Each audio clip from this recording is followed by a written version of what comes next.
Votre matinale se poursuit sur la Sen TV, première télé urbaine du Sénégal. La douane a saisi près d'une tonne de médicaments frauduleux, cela au cours d'une opération menée par le groupe polyvalent de recherche et de répression de la fraude à Impal, à une trentaine donc de kilomètres de Louga. La marchandise était à bord d'un véhicule qui a été également saisi et la brigade des douanes de Joal a également saisi samedi dernier 250 kg de chanvre indien suite à un débarquement entre Joal et Mbour. Une personne donc a été interpellée et remise à la justice selon un communiqué du service de communication de la douane. Autre information, Dakar reste toujours dans la zone rouge de lutte contre la tuberculose. Malgré les efforts donc multipliés des autorités sanitaires selon la cellule de lutte contre la tuberculose, beaucoup reste à faire pour contrer cette maladie. Avec 85% de taux de sensibilisation, les acteurs sanitaires entendent renforcer la sensibilisation. Gordaglo. La tuberculose, une maladie qui hante le sommeil des autorités sanitaires. Malgré les avancées notoires pour la sensibilisation, Dakar reste une zone de promiscuité selon la coordinatrice nationale de la cellule de lutte contre la tuberculose. Nous avons encore l'apparition de la tuberculose multirésistante qui est venue compliquer la lutte.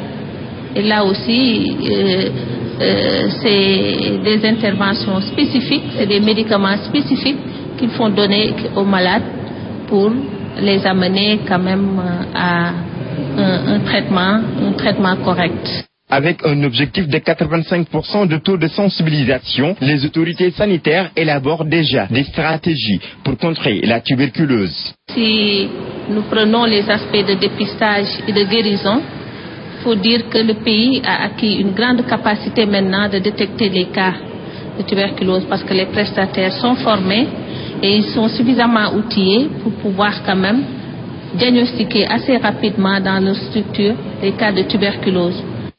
C'est ainsi que la cellule de lutte contre cette maladie pulmonaire invite les chefs coutumiers et religieux à s'impliquer. Il faut que les délégués de quartier, il faut que les chefs de penc, il faut que les imams, les autorités coutumières et religieuses, que tout le monde s'implique dans la lutte.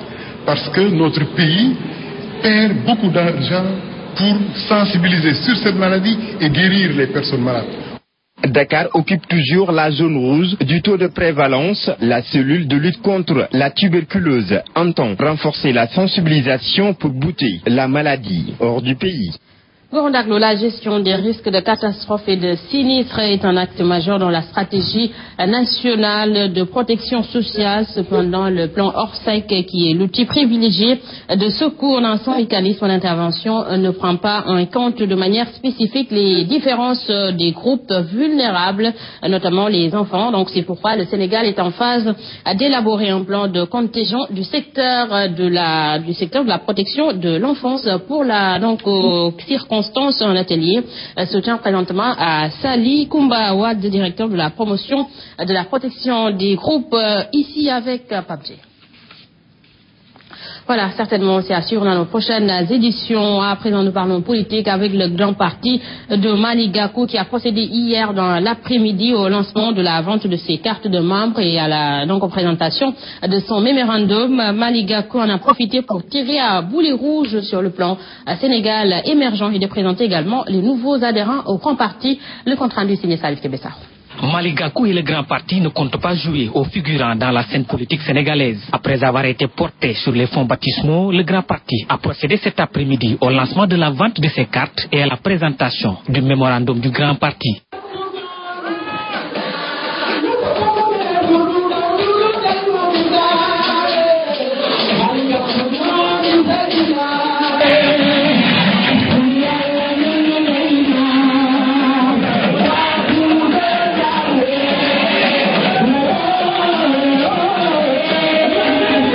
Devant une foule nombreuse venue des 14 régions du Sénégal, Gakou a vendu à Madame Matassi Diallo la première carte du grand parti, cela après avoir tiré sur le plan Sénégal émergent. Et vous savez pertinemment, le plan Sénégal émergent, qu'on vous nous offre comme Banaté, ne peut pas régler les problèmes du Sénégal, ne peut pas régler les problèmes de l'agriculture, ni les problèmes de la jeunesse, ni les problèmes des femmes. Vous savez pertinemment qu'avec 185 milliards de prévus dans le plan d'action prioritaire, le plan Sénégal émergent ne viendra pas à bout de la précarité sociale au Sénégal. Dans une salle où la chaleur régnait en maître, Malick Gakou a aussi présenté des membres qui ont quitté leur parti pour rejoindre le grand parti. Parmi eux, Ahmed Saloum Boye du Parti socialiste.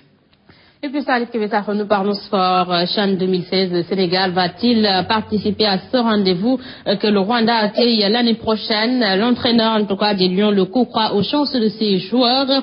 Du côté de la tutelle, une prime d'1 million est annoncée pour doper plutôt le moral de la troupe.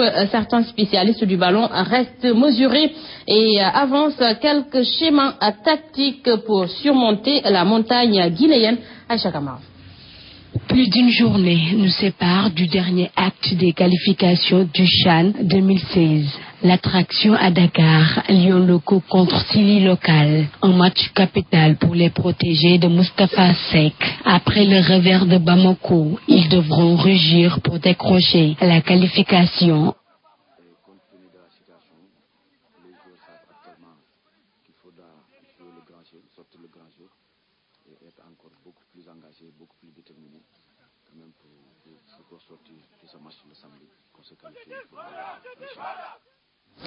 Voilà, donc nous nous excusons pour la qualité sonore de cet élément. Certainement, vous l'avez suivi dans nos éditions précédentes. Et puis, nous parlons de l'actualité internationale. Les étudiants sud-africains protestent depuis plus d'une semaine contre l'augmentation des frais de scolarité à la prochaine rentrée. Et le mouvement s'est intensifié ces 2 derniers jours. Des heures ont éclaté devant le Parlement mercredi et ce jeudi également. Des étudiants ont manifesté non loin du palais présidentiel à Pretoria et devant le siège de l'ANC à Johannesburg. Et le président Jacob Zuma doit rencontrer les leaders du mouvement estudiantin. Toujours sur l'international, à 2 jours du premier tour de l'élection présidentielle en Côte d'Ivoire, selon la commission électorale, 55% seulement des cartes d'électeurs ont été retirées. Les situations donc sont très contrastées d'une région à l'autre, avec notamment de plus faibles taux de retrait à Abidjan, la capitale économique. Voilà, messieurs, dames, c'est ici que se referme ce journal. À vous tous, merci d'avoir suivi. Merci à toute l'équipe technique et l'équipe rédactionnelle qui ont participé à la réalisation. Info Matin en français revient lundi, mais 7h30, Ahmed Aïdara Mambeïgaï vous retrouve pour la revue des titres en Wolof, 7h45, c'est le journal. Et tout de suite, place à Sainte-Couche qui s'installe à Saint-Jim. Quant à moi, je vous retrouve à 13h pour le flash d'information. Bon réveil matinal à vous aussi. Au revoir.